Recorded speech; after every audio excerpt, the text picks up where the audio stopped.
नमस्कार विद्यार्थी मित्रांनो, सर्वांसाठी शुभ प्रभात. मी आहे प्राध्यापक गणपत उगडे. चला तर मित्रांनो, तुम्ही विविध स्पर्धा परीक्षांची तयारी करत आहात. तुमच्यापैकी कोणी सरळ सेवा भरती, वनरक्षक, त्याचबरोबर पोलीस भरती अशा वेगवेगळ्या परीक्षा देत आहात, तयारी करत आहात. टिक्कर मराठीने आजपर्यंत हजारो विद्यार्थ्यांना शासनाची नोकरी मिळवून दिलेली आहे. आजही ते विविध डिपार्टमेंटमध्ये कार्यरत आहे.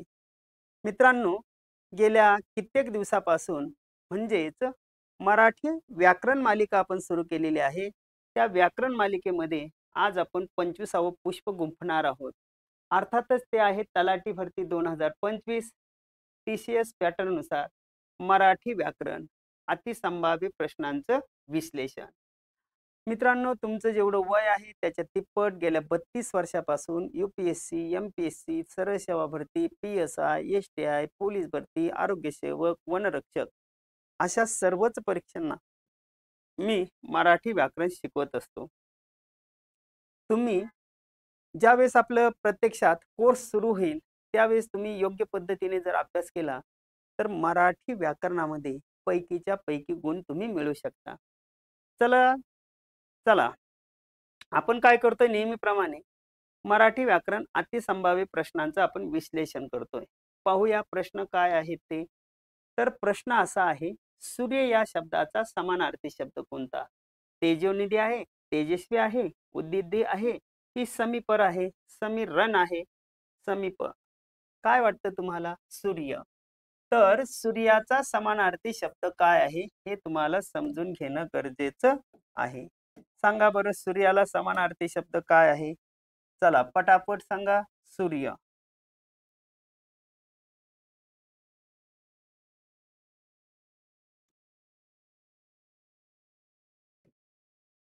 सांगा रे, सूर्याला समानार्थी शब्द काय आहे?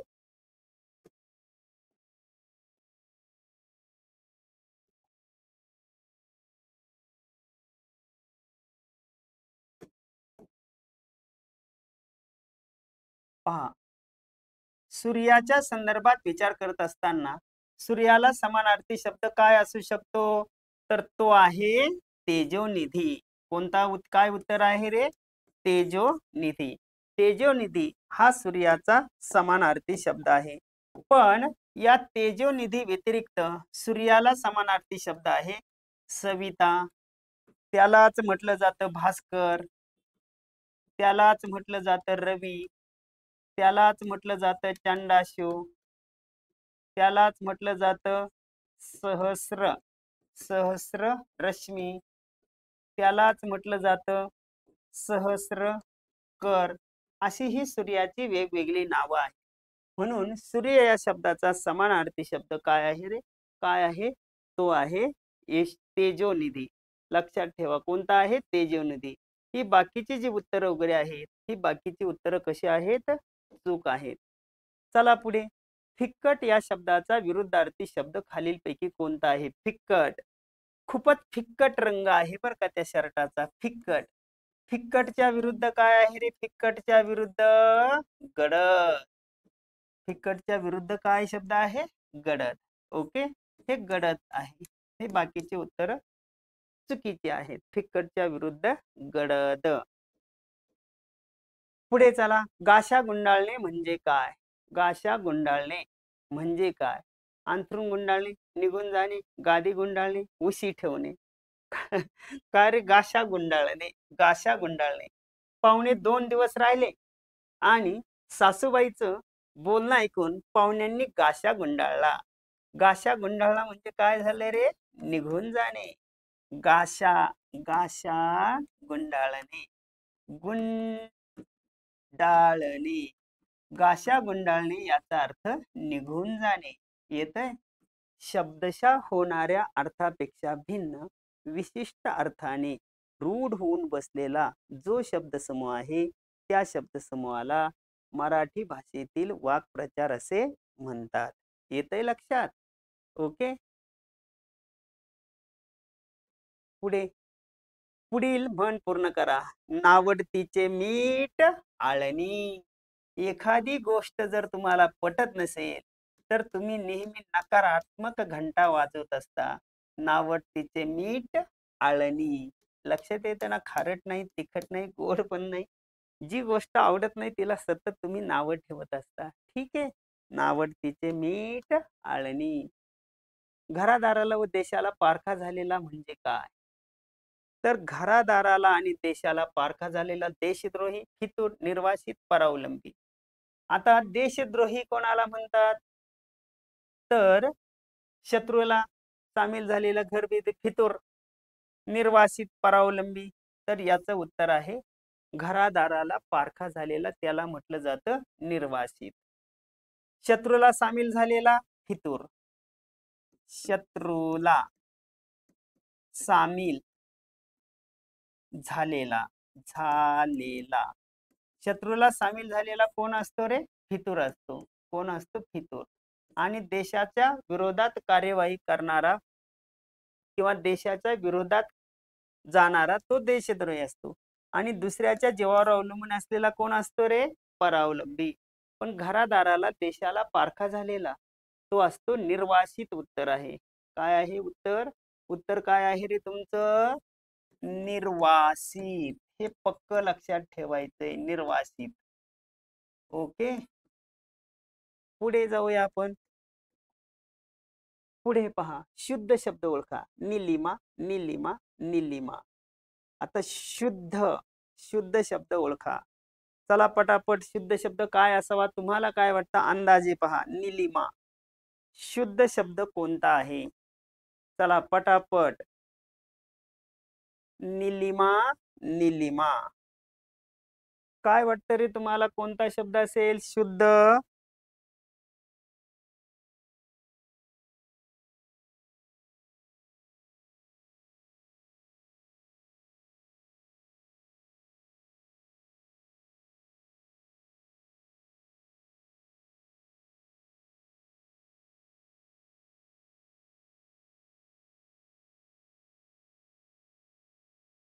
चला बोला.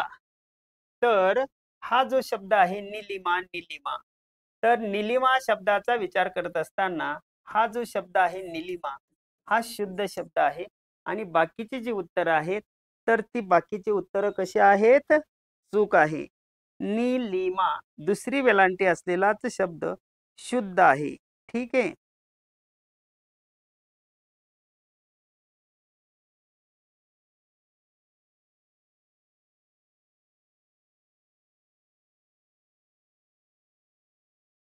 चला आता आपल्याला पुढे जायचं आहे.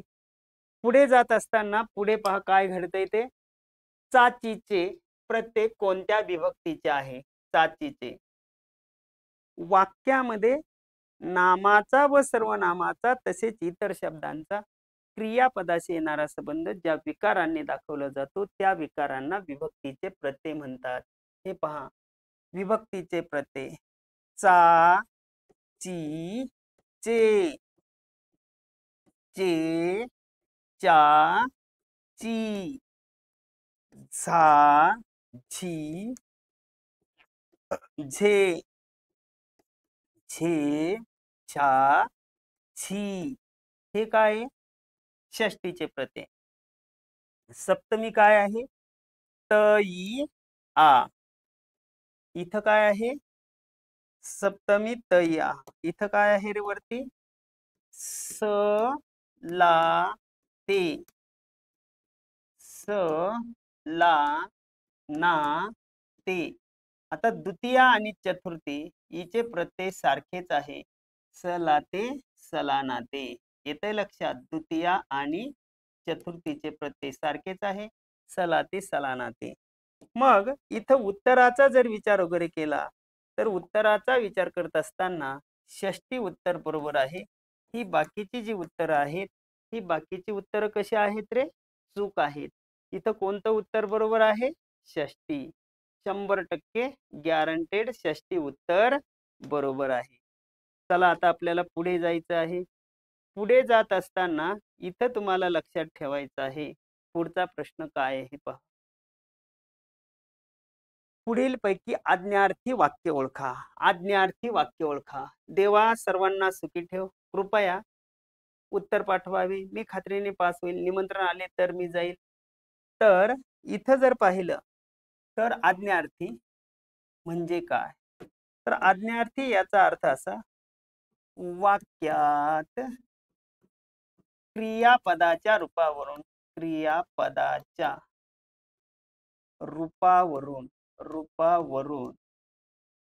आज्ञा,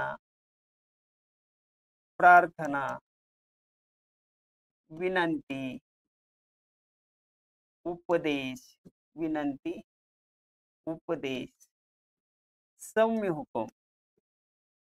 सौम्य हुकुम याचा बोध होत असल्यास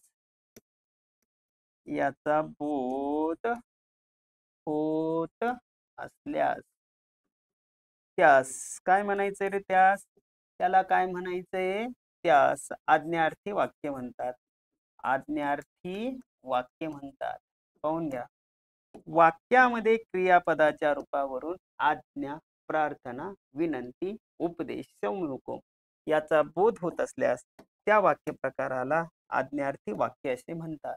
मग देवा सर्वांना सुखी ठेव, ही काय झाली रे? प्रार्थना झाली. ही बाकीची उत्तरं कशी आहेत रे? चूक आहे. वाक्यामध्ये क्रियापदाच्या रूपावरून आज्ञा, प्रार्थना, विनंती, उपदेश याचा जर बोध होत असेल तर त्याला काय म्हणायचे? आज्ञार्थी वाक्य असे म्हणतात. पाहून घ्या. आज्ञा इथं काय आहे रे? इथं जर पाहिलं तर इथं आहे आज्ञा, प्रार्थना, विनंती, उपदेश आणि सौम्य हुकुम याचा काय होत असतो? बोध होत असतो. त्या वाक्य प्रकाराला आज्ञार्थी वाक्य असे म्हणतात. पुढील शब्दाचा योग्य विग्रह ओळखा. सज्जन. आता हे कशाचं उदाहरण आहे रे? संधीचं. सज्जन म्हटल्यानंतर सत अधिक जन बरोबर सज्जन.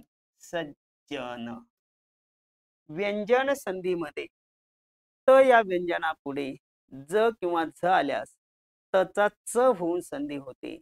हे व्यंजन संधीचं उदाहरण आहे. ही कोणती संधी आहे रे? या संधी प्रकाराला म्हटलं जातं व्यंजन संधी. कोणती संधी आहे ही? व्यंजन संधी. म्हणून इथं उत्तर आहे सत अधिक जन बरोबर सज्जन.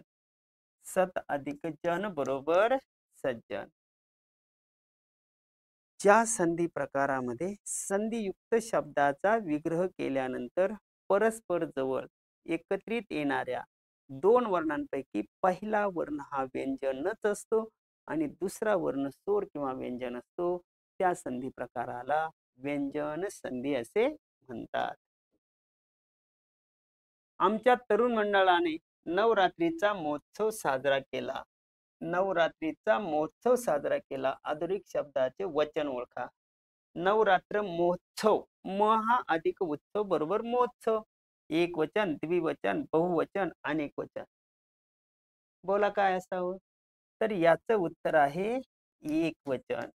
एकच उत्सव ना नवरात्रीचा. नवरात्रींचे असं नाही, नवरात्रीचा उत्सव सुरू केला. बरोबर. पुढे चला. बिबट्याने पिंजऱ्याबाहेर उडी मारली. या वाक्यातील कर्म ओळखा. बिबट्याने पिंजऱ्याबाहेर उडी मारली. पहा. बिबट्याने पिंजऱ्याबाहेर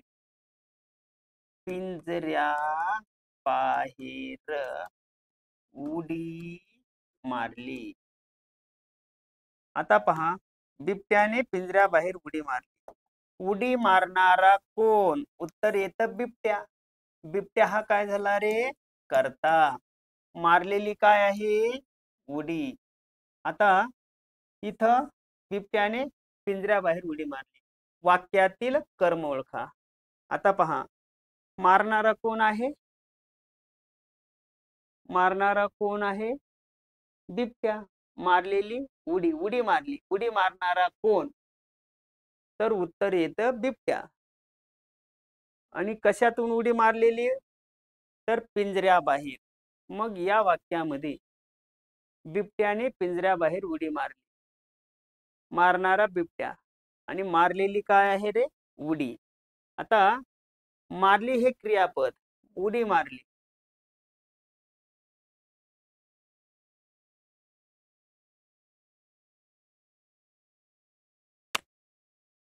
उडी मारली हे संयुक्त क्रियापद आहे. बिबट्याने पिंजऱ्याबाहेर उडी मारली. चला या वाक्यातलं कर्म ओळखा, नीट विचार करा. बिबट्याने पिंजऱ्याबाहेर उडी मारली, वाक्यातील कर्म ओळखा. बिबट्याने पिंजऱ्याबाहेर उडी मारली, वाक्यातील कर्म ओळखा.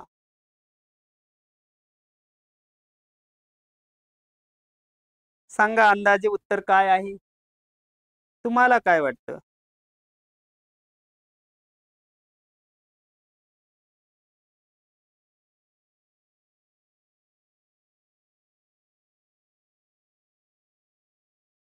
चला पटापट. बिबट्याने पिंजऱ्याबाहेर उडी मारली या वाक्यातील आपल्याला कर्म ओळखायचं आहे.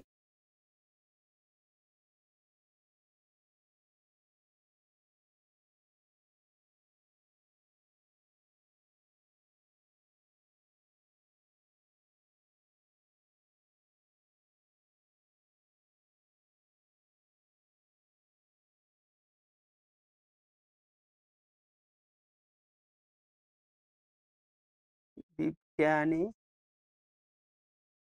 पिंजऱ्याबाहेर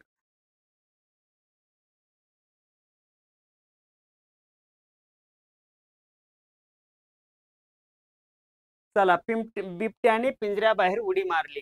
आता मारली, मारणारा कोण? बिबट्या. मारलेली काय आहे रे? उडी. पण उडी मारली कुठं? पिंजऱ्याबाहेर. बरोबर आहे ना?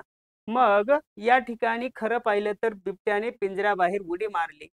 मग या पिंजऱ्याबाहेर, तर या ठिकाणी उडी उत्तर बरोबर वाटतंय बरं का. कारण का, तर हा जो भाग वगैरे आहे, बिबट्याने पिंजऱ्याबाहेर उडी मारली. मारणारा बिबट्या आणि मारलेली काय आहे? उडी. तर हे उत्तर या ठिकाणी बरोबर आहे. ठीक आहे.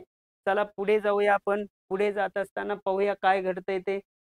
बिबट्याने पिंजऱ्याबाहेर उडी मारली.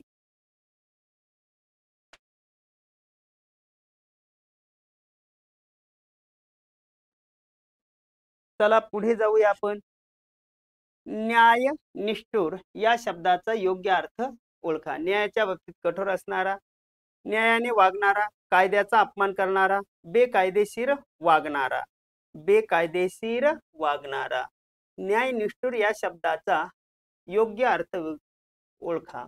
न्यायाच्या बाबतीत कठोर असणारा, अन्यायाने वागणारा, कायद्याचा अपमान करणारा, बेकायदेशीरपणे वागणारा. मग न्याय निष्ठुर याचा अर्थ न्यायाच्या बाबतीत कठोर असणारा. काय उत्तर आहे? न्यायाच्या बाबतीत कठोर असणारा. लिहा ते, शोधा.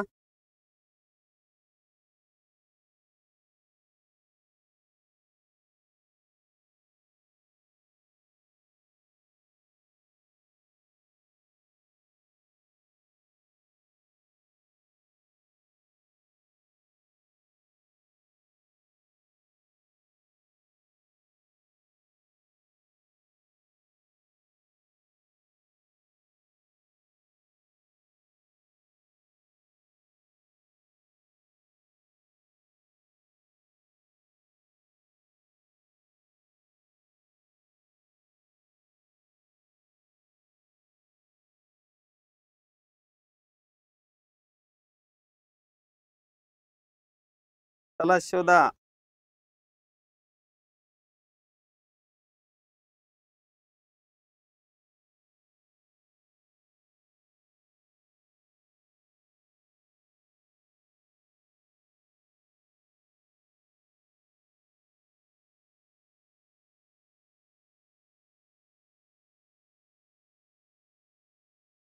चला पुढे जायचंय आपल्याला.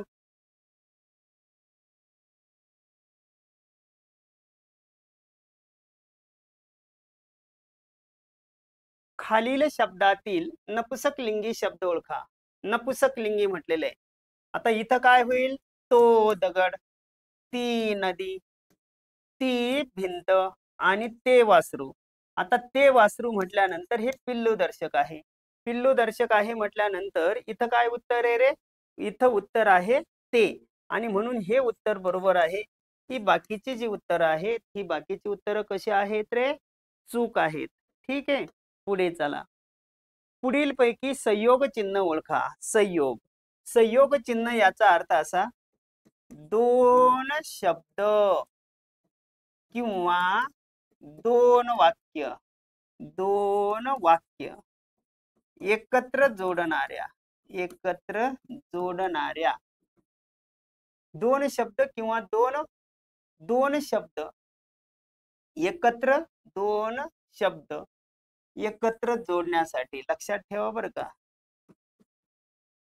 दोन शब्द एकत्र जोडण्यासाठी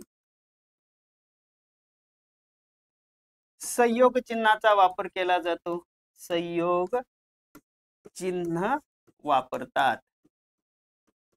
कसं पहा, मी म्हटलं की वर वधू, वर आणि वधू असं. इथं म्हटलं काय? प्रेम विवाह. प्रेमाला आणि विवाहाला कशाने? विवाह, प्रेम विवाह. नंतर इथं ग्रंथ भांडार, ग्रंथ भांडार. मग पहा, हे चिन्ह कोणतं आहे रे? बरोबर. मग इथं जर विचार वगैरे केला तर हा विचार करत असताना इथं तुम्हाला लक्षात घ्यायचंय हे उत्तर बरोबर आहे. याला कोणतं चिन्ह म्हणायचं? हे आहे पूर्ण, स्वल्प, अर्ध, अपूर्ण विराम. अपूर्ण विराम. हे काय आहे रे? प्रश्न चिन्ह. हे काय आहे? संयोग चिन्ह. आणि हे काय आहे? गुरुचं चिन्ह आहे. गुरु. ठीक आहे, दोन मात्रा. गुरु म्हणजे दोन मात्रा. बेरजेचं. चला पुढे जाऊया आपण. श्रीमंती, शांतता, सौंदर्य, शहर या शब्दातील सामान्य नाम असलेला शब्द ओळखा. सामान्य नाम. तर सामान्य नाम हे शहर आहे. ही बाकीची कोण आहेत रे? शहर या चार शब्दातील सामान्य नाम ओळखा. एकाच जातीच्या पदार्थातील समान गुणधर्मामुळे जी नावं दिली जातात त्याला सामान्य नाम म्हणतात. हे आहे भाववाचक. हे देखील आहे भाववाचक. हे देखील काय आहे रे? भाववाचक. बरोबर. ही सगळी नामं कशी आहेत? भाववाचक आहेत. तुळस रोज पाणी घालावे कंसातील शब्दाचे सामान्य रूप करून कोणती चतुर्थी विभक्ती एक वचन प्रत्यय वापरावा? रोज पाणी घालावे कंसातील शब्दाचे सामान्य रूप करून कोणता चतुर्थी विभक्ती एक वचनी प्रत्यय? तर इथं उत्तर आहे तुळशीला. तुळशीला रोज पाणी घालावे. तुळशीला हा शब्द बरोबर आहे. कारण इथं ला प्रत्यय म्हटल्यानंतर ही आहे चतुर्थी विभक्ती. चतुर्थी विभक्तीचे प्रत्यय आहे सलाटे, सलानाते. पैकी पोटी आतून हे शब्दयोग्य अव्यय कशाचे आहेत? विरोधवाचक, भाववाचक, नंतर संबंधवाचक आणि यापैकी नाही. पैकी पोटी. तर इथं काय शब्द पाहिजे होता माहितीये का? तर इथं जर विचार वगैरे केला तर हा विचार करत असताना इथं तुम्हाला लक्षात घ्यायचं आहे, इथं हा जो शब्द आहे तर इथं आहे भागवाचक. काय शब्द पाहिजे रे? तो भाग. ग रे गवताचा. भागवाचक. भागवाचक असा शब्द पाहिजे तो. काय आहे हे? भागवाचक. भागवाचक असा शब्द पाहिजे. तर भागवाचक याचा अर्थ काय होतो? इथं पहा, व्याजापोटी. व्याजापोटी 5,000 रुपये दिले. पोटी जोडून आला. 100 पैकी 98 गुण मिळाले. पैकी जोडून आला. हजारातून 500 दिले. हे आतून जोडून आला. म्हणजे हे काय आहे? हे इथं लक्षात घेतलं तर याला म्हणायचं हे भागवाचक आहे. ही बाकीची उत्तरं कशी आहेत रे? चुकीची आहेत. ठीक आहे. भागवाचक. पुढील वाक्यातील संकेतबोधक अव्यय कोणते आहे? प्रयत्न केला तर फायदाच होईल. पुढील वाक्यातील संकेतबोधक अव्यय कोणते आहे? जर तर. कोणता आहे रे? संकेतबोधक. संकेतबोधक मध्ये जर तर, म्हणून याला काय म्हटलं जातं? संकेतबोधक.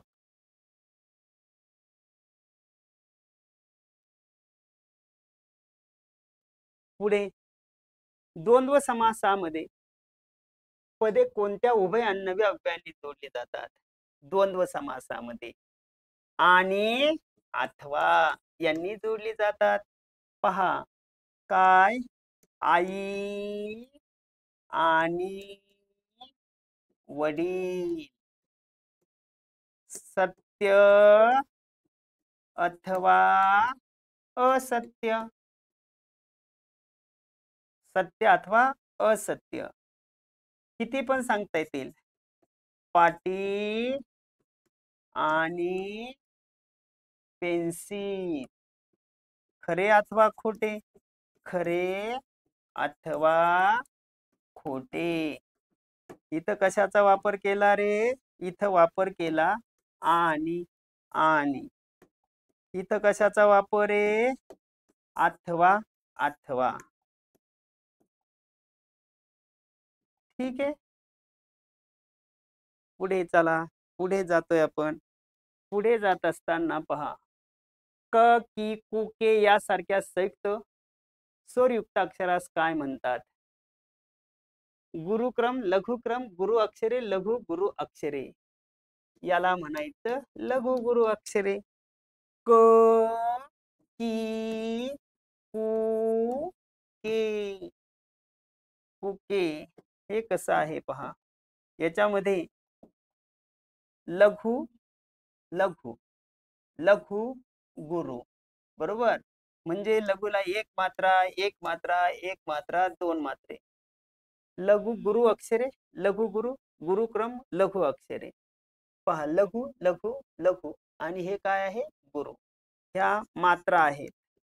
मराठी शब्दामध्ये ज्या अक्षरांचा उच्चार रस्व होतो, तर रस्व अक्षरांना, रस्व जे आहे ना, रस्व, त्या रस्वला म्हटलं जातं लघु आणि त्याची खूण आहे असं.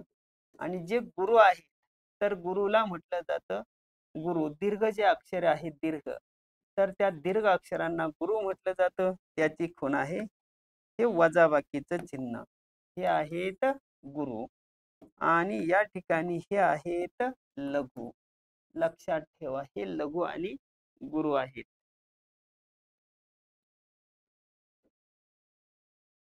खालील मात्रा वृत्ताचे नाव दिले असून त्या खाली 4 पर्यायी ओळी दिलेल्या आहेत. त्यापैकी कोणती ओळ ही मात्रा वृत्ताचे उदाहरण आहे ते ओळखा.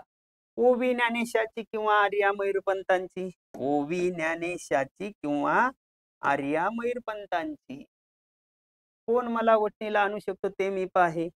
पतित पावन नाम ऐकून आलो मी दारा. पहा दिंडी चालली पंढरीला. पहा दिंडी चालली पंढरीला. तर इथं लवंगलता असं म्हणण्याऐवजी तुम्हाला काय करायचंय? इथं लक्षात घ्या. इथं आर्या म्हणा. इथं काय उत्तर आहे? इथं की आर्या उत्तर घ्या. आर्या काय आहे रे? आर्या. मग आर्याच्या संदर्भात विचार करत असताना काय आहे? आर्या हे मात्रा वृत्त आहे. मात्रा प्रत्येक चरणात 30, मात्रा गट 12 अधिक 18 बरोबर 30. उदाहरण, पहा दिंडी चाले. सुश्लोक वामनाचा, अभंगवाणी प्रसिद्ध तुकयाची, ओवी ज्ञानेशाची किंवा आर्या मयूरपंतांची. इथं काय आहे रे? इथं आहे दिंडी. काय आहे ही? दिंडी वगैरे आहे. कोण मला वटणीला आणू शकतो ते मी पाहे. कोण मला वटणीला आणू शकतो ते मी पाहे. पतित पावन नाम ऐकून आलो मी द्वारा. पतित पावन नाम ऐकून आलो मी द्वारा. ओके. तर इथं जर पाहिलं तर याचाही विचार करत असताना प्रामुख्याने आपल्याला लक्षात घ्यायचं आहे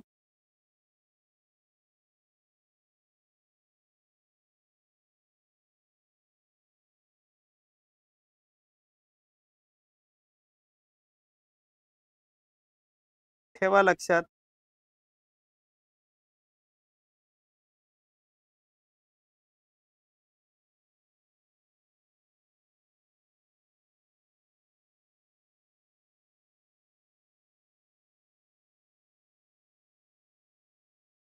24 मात्रा म्हटलेले 24 मात्रा असतात त्याच्यामध्ये पाहूया 24 मात्रा याच्यामध्ये लवंग लता कोणता आहे 24 24 मात्राचा विचार करत असताना 1 2 1 2 1 1 2 1 2 इथं किती येतील 2 2 2 2 2 2 2 1 2 3 4 5 6 7 8 9 10 11 12 13 14 15 16 17 18 19 20 21 22 23 24 25 26 27 हे तर नाही होणार बरोबर आता दुसरं पाहूया दुसऱ्यामध्ये काय होतंय ते कोण मला वटणीला आणू शकतो ते मी पाहे 2 1 1 2 1 1 2 2 2 2 1 1 2 2 2 2 आणि हे 2च आहे बरोबर 2 4 6 8 10 12 14 16 18 20 22 24 26 28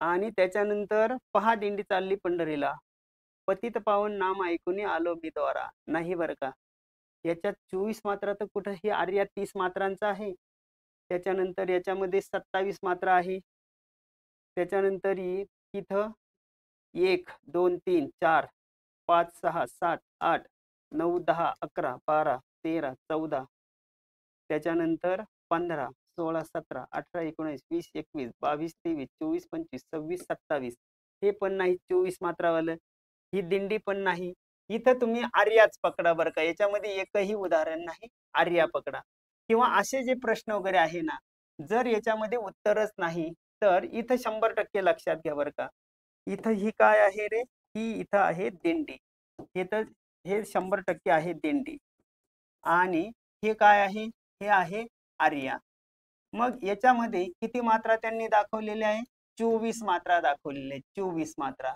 पण 24 मात्रा ह्या उदाहरणांमध्ये नाहीच आहे कारण पतित पावन हे पण नाहीये हे पण नाही हे पण नाही मग आता तुम्हाला काय करायचंय हा प्रश्न इथं कमी करावा लागेल कारण 24 मात्रा नाही म्हणून हा हॅश करा ठीक आहे काय करायचा हा प्रश्न तुम्हाला हॅश करायचा आहे ठीक आहे ओके चला एखाद्या अक्षराचा उच्चार करण्यासाठी जो कालावधी लागतो त्या कालावधीला मात्रा म्हणतात लघु असेल तर 1 मात्रा आणि गुरु असेल तर 2 मात्रे हे आर्याचं उदाहरण आहे नंतर हे 27 चंद्रकांत सूर्यकांत सूर्यकांतचं उदाहरण आहे हे आणि हे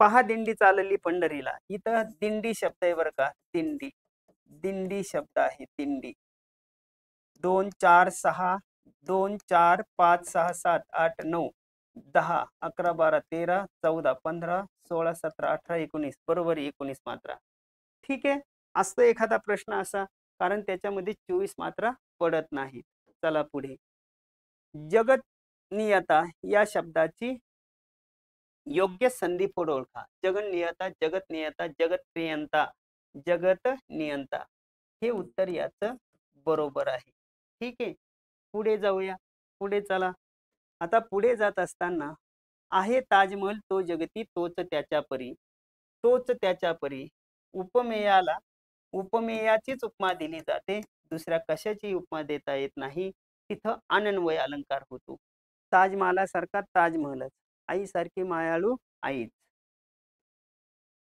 पुढे माझ्या ग घरावरून कोण्या ग राजाचा हत्ती गेला माझ्या ग घरावरून कोण्या ग राजाचा हत्ती गेला मग अशी मी शब्दशक्ती शिकवत होतो शब्दशक्तीमध्ये ही आहे लक्षणा शक्ती माझ्या घरावरून हत्ती जातो का घराच्या समोरून जातो घराच्या समोरून जातो आपण पायात बूट घालतो का बुटात पाय घालतो आपण बुटात पाय घालतो पण बोलताना म्हणतो पायात बूट घाल आपलं डोकं दुखतंय पोट दुखतंय आपल्याला मेडिकलमध्ये गेल्यानंतर आपण काय म्हणायला पाहिजे? डोकंदुखी बंद होण्याची गोळी द्या. पण आपण म्हणतो डोकेदुखीची गोळी द्या.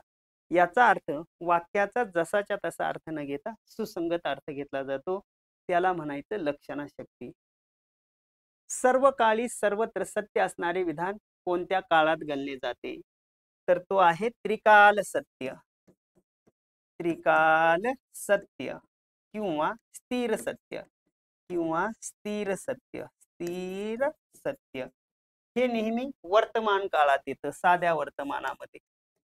रविवार नंतर सोमवार येतो, जानेवारी नंतर फेब्रुवारी येतो, सूर्य पूर्वेला उगवतो, पश्चिमेला मावळतो. याला म्हटलं जातं त्रिकाल सत्य. ठीक आहे. चला तर धन्यवाद मित्रांनो. अशा पद्धतीने आज आपण या ठिकाणी हा जो काही मिश्र प्रश्नांचा प्रपंच होता, त्या प्रपंचाचा विचार वगैरे केला. मित्रांनो, किती प्रश्न सोडवले पहा. आता तुम्हाला आतापर्यंत हे 25वा पुष्प आपण गुंफलेलं आहे. म्हणजेच तुमची थेंबे थेंबे तळे साचे. हळूहळू 100% तुमची प्रगती होणार आहे. येणाऱ्या सरळ सेवे परीक्षेमध्ये तुम्ही चांगल्या मार्काने पास होणार आहात. टिक्कर मराठी सदैव तुमच्या सोबत आहे. मग तुम्हाला असेच विविध प्रश्न पाहण्यासाठी, काही ट्रिक्सद्वारे अभ्यास करण्यासाठी, मराठी असेल, इंग्रजी असेल, गणित, बुद्धिमत्ता, जीके, तर टिक्कर मराठी ॲप डाउनलोड करा. टेलिग्राम चॅनलला जरूर भेट द्या. पुन्हा भेटूया असेच नवनवीन प्रश्न घेऊन पुढील भागामध्ये. तोपर्यंत नमस्कार, धन्यवाद.